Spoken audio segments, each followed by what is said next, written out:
Hello again, everybody. It's Takedown. We make this week's stop in Columbia, Missouri to find Dom Bradley. Not just any Dom Bradley, but I've always said Big Dom Bradley because dude is big, he's rough, he's tough, and he's a hell of a good wrestler. He joins us now.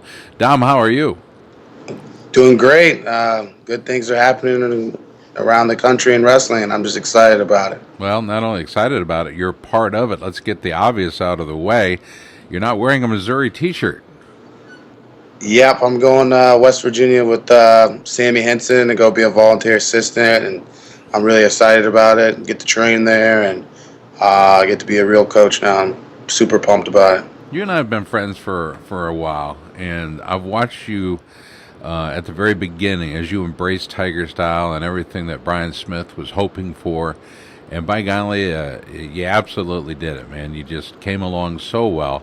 You're the guy that nobody really wanted to wrestle. You know, everybody was afraid to wrestle you because they knew what the likely alternative was going to be. It happened again just a couple days ago at the Canada Cup where you won gold. People know who you are when you're on your game. We're going to talk about you being on your game here in a minute. But first, let's get back to the job at hand. You started with Mizzou, you started with Tiger Style Wrestling, and you made your bones there. And most recently, you chose to follow Sammy Henson to be an assistant coach at West Virginia, the home of the Mountaineers. Oliver Luck is the athletic director there. He is absolutely voting with money, support, facilities, everything that you could possibly do to not only be competitive in the Big 12, but to be competitive in wrestling overall. That had to have been awfully exciting for you and a big part of your decision. Yeah, it was a big part. You know, they have great facilities in West Virginia.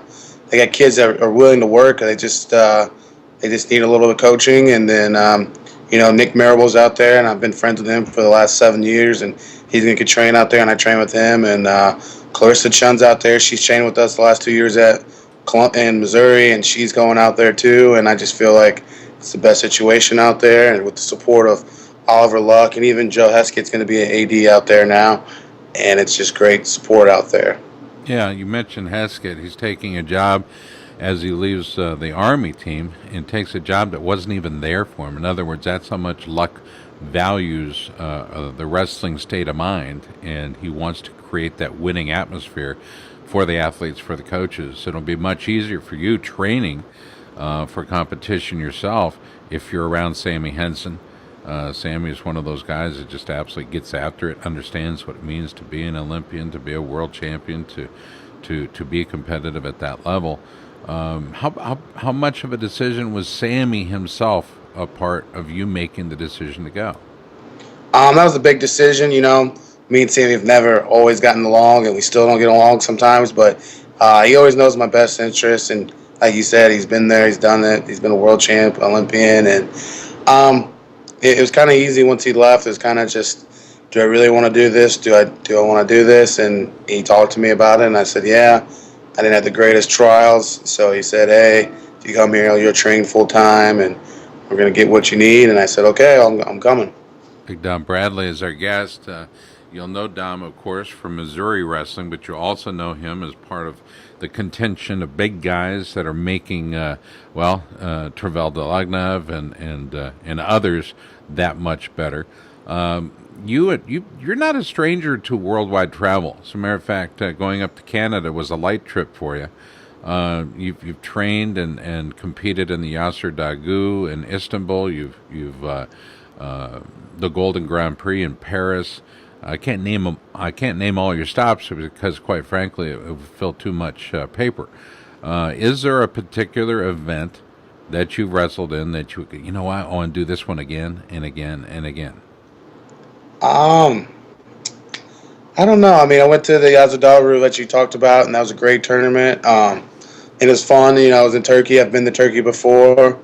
It was a great experience. You know, great competition. You know, the guy's ranked second in the world right now is there. I wrestled. He was in the tournament, and the guy who took third in London in the Olympics, he was there, and I wrestled him second round. So it was great competition, and the fans really just loved wrestling, and I think that was a great tournament. I would love to go back to.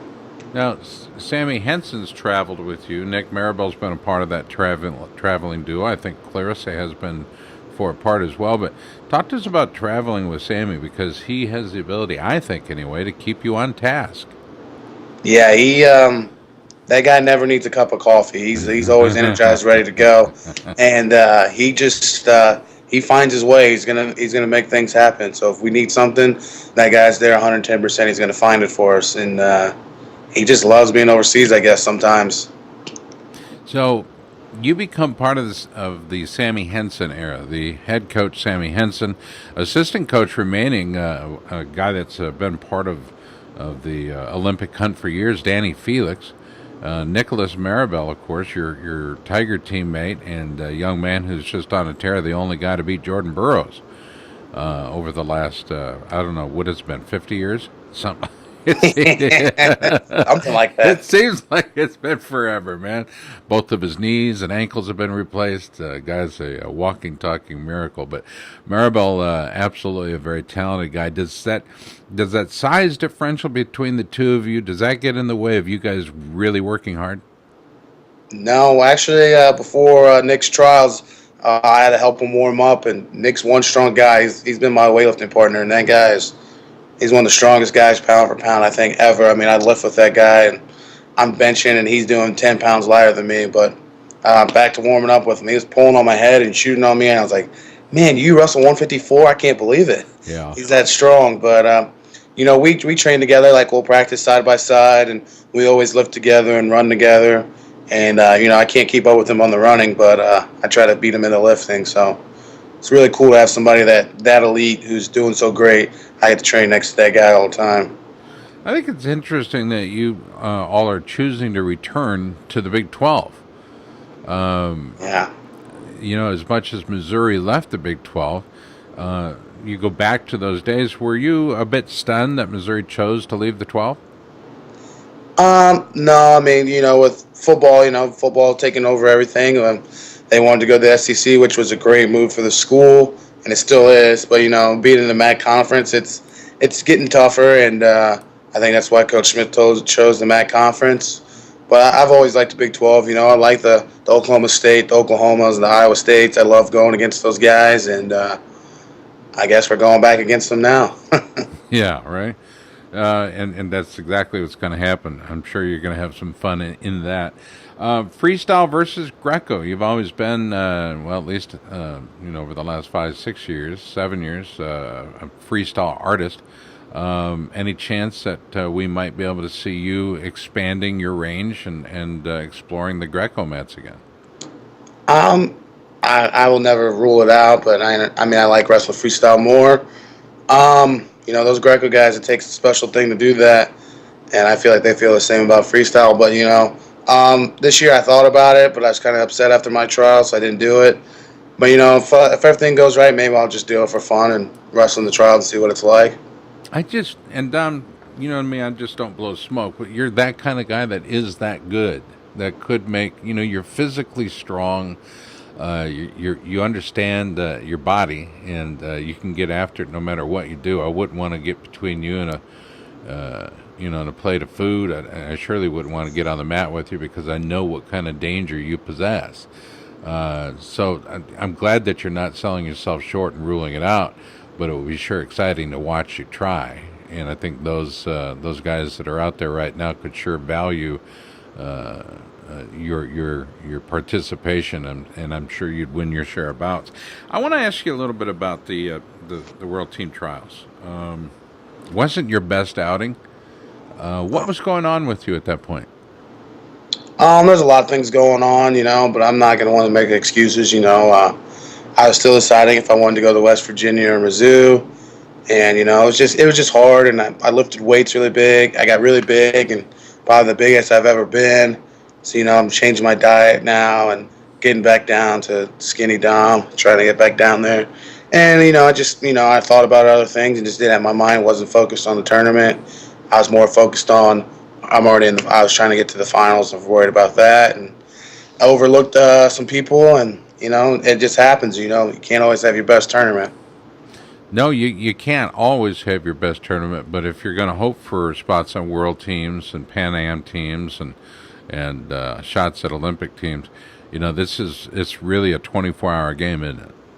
Always, always. I don't even know how you. I mean, at some point, mentally, emotionally, physically, there's got to be a breaking point where you just got to reset. How do you reset?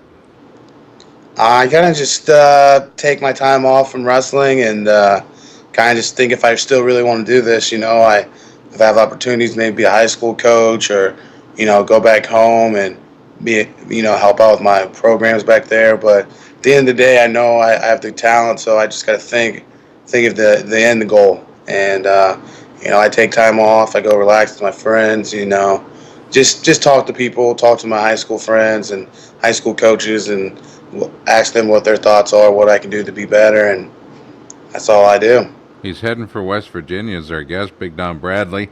Dom, and I like the idea of going from Big Dom Bradley to Little Dom Bradley. I've been searching for Little Scott Casper for a number of years.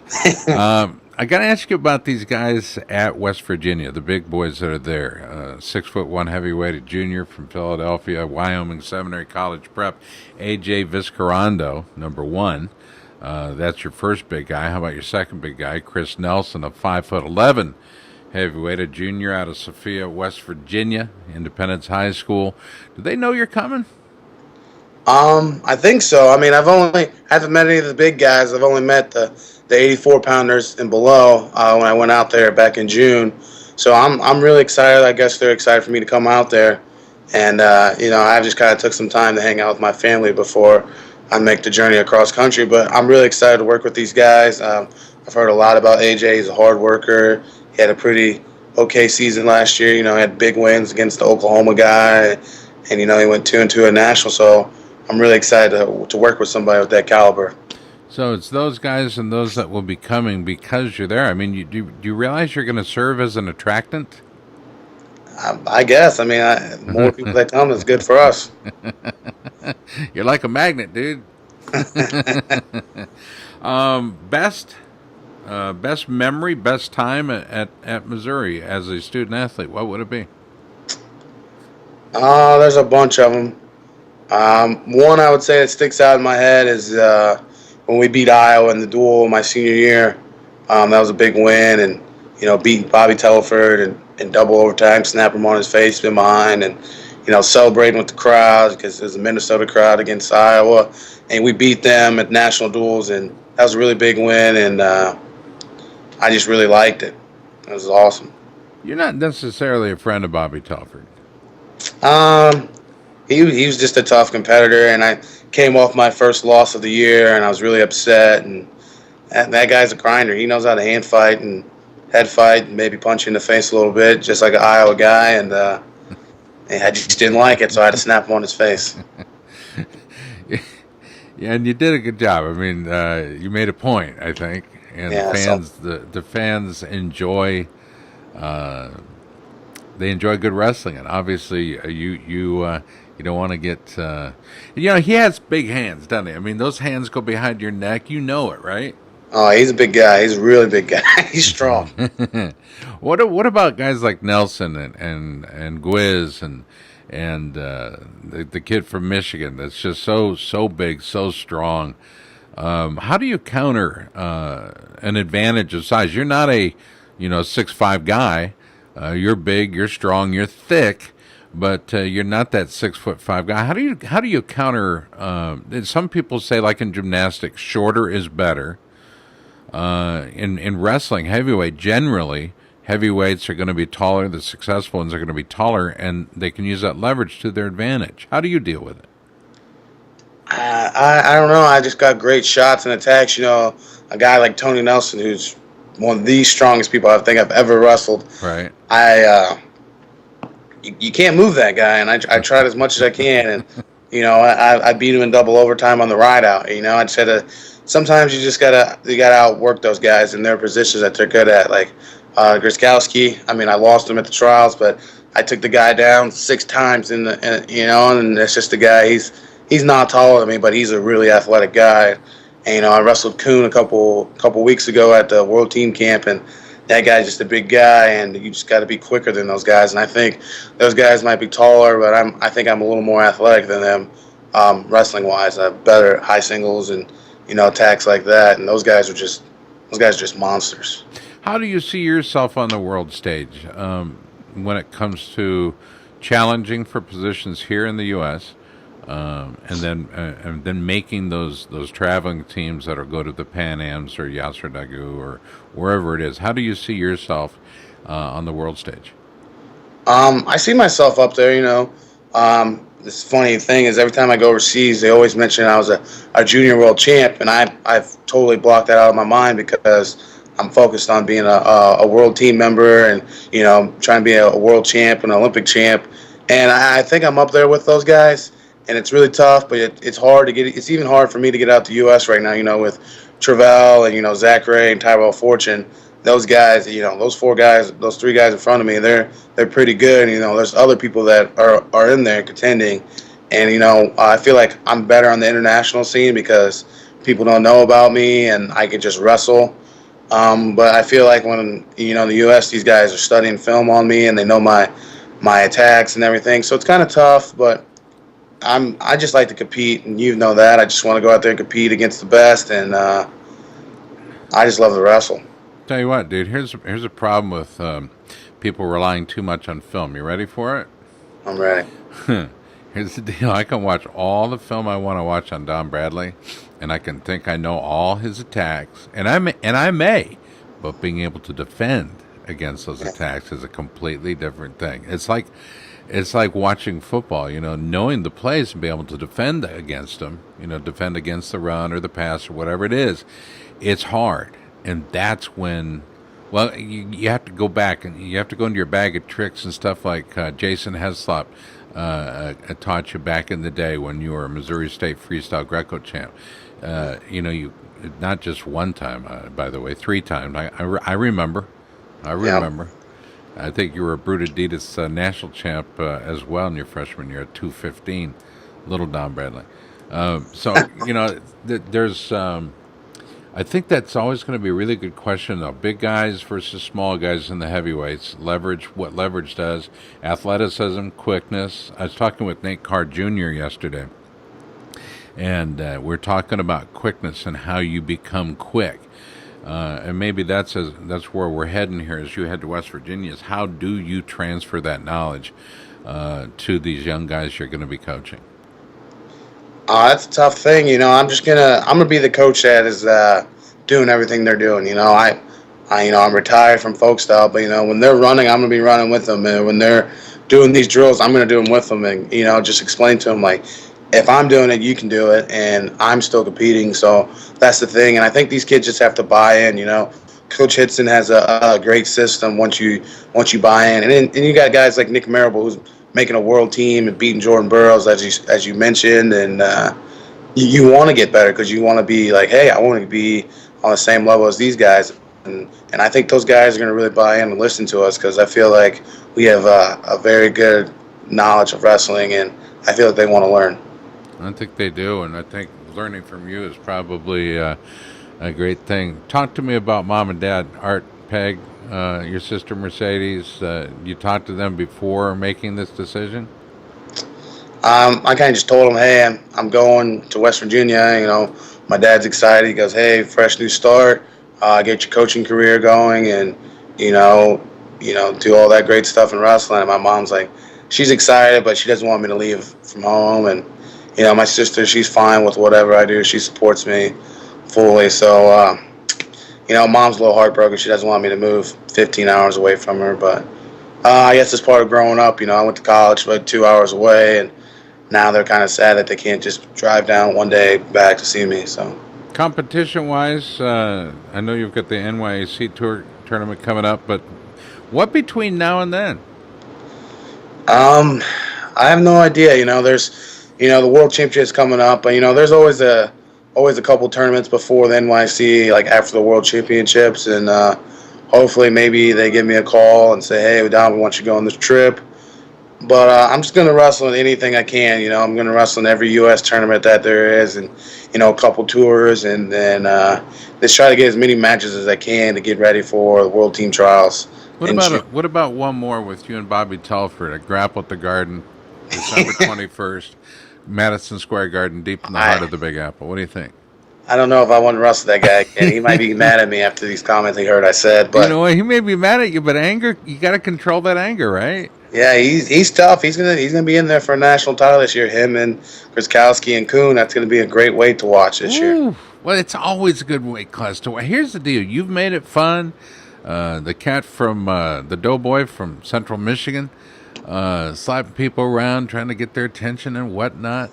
But it's over the last 10 years. I think we've, especially last year and the year, maybe even the year before, is some of the best heavyweight wrestling we've seen in years. I'm not sure what caused it, but thank God all y'all came back from football and realized where the fun was and what you enjoyed doing. Because it's been really exciting. I can't wait to see what's next for you, man. As a coach, I think you're going to make a hell of a teacher and a great coach when you choose to make that decision to go, whether it's high school or junior high, whatever that next step is after this. But for now, I think this decision is an exciting one, not just for West Virginia, but for the Big 12. And for the heavyweights inside of it, you're going to bring up that bar just a little bit higher. Don Bradley, always good talking with you, man. Who do you want to thank as you exit Missouri and head to West Virginia? I want to thank Adidas Wrestling. I'm sponsored by them now, and Adidas has really helped me out. Giving me great shoes to run in and to train in, and the gear that I need. I also want to thank Blue Chip Athletic. My former high school coaches work with that company, and they give me shirts and sponsors, to sell that. So them, and just want to thank all the people that have been there, supported me, and it's not the end. We're just getting started. Yeah, what shoes are on your feet right now? I got some flip flops. I got some Adidas on right now. I'm getting About to head out to go for a run right now, and a little lift with my high school coach. Tell you what, you come up to Des Moines, Iowa on your way, I'll go for a 5-mile run with you. I'll pace you. I swear to God I will. 5 miles, I don't know. My max is 2 or 3. All right, see, I've already got you whooped. Hey, Don Bradley, good talking with you, man. We'll look forward to seeing you in the hills of West Virginia. Good job out of you today. I appreciate the time. Thank you.